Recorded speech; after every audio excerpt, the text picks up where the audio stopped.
তো তেলটা ভালোই গরম হয়ে গেছে, এবার এগুলো ছেড়ে দেবো সব।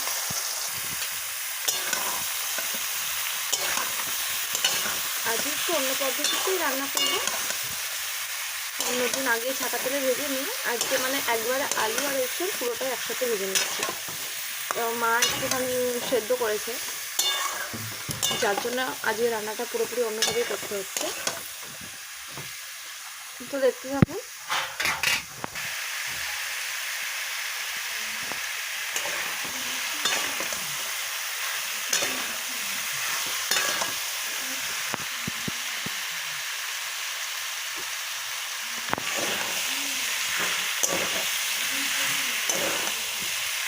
তো আজকে সেভাবে ভালো যাচ্ছে না,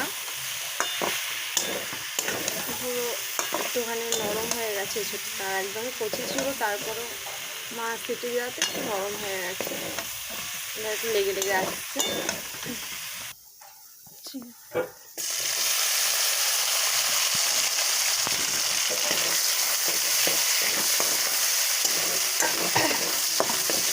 আগে যে চিংড়ি মাছগুলো আনা ছিল ভাজাই ছিল, তো আর একবার ভেজে নিচ্ছি, নাহলে অতটা ভালো লাগে না।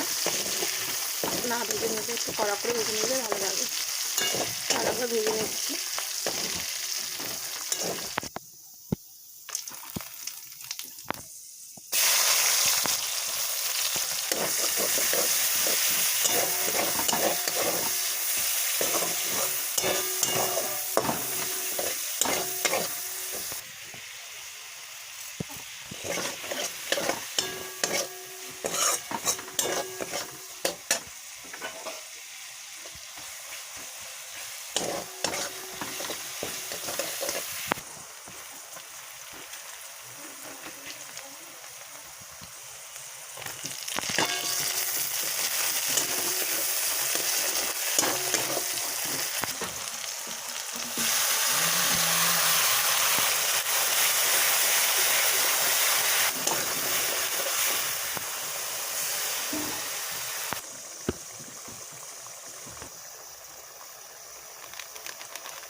মশলাটা ভালো করে কষিয়ে নিই, তারপরে এঁচোড়া আলুটা দিয়ে দেবো।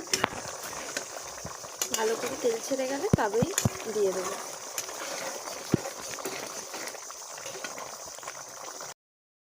দেখতে পাচ্ছ একদম তেল ছাড়া শুরু হয়ে গেছে, তার মানে কষা মোটামুটি হয়েই এসছে।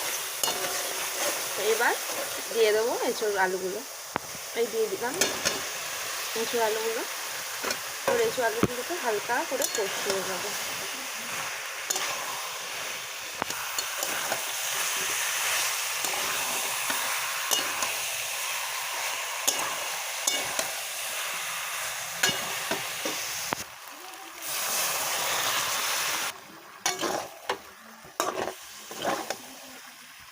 সামান্য পরিমাণ জল দিয়ে দেবো।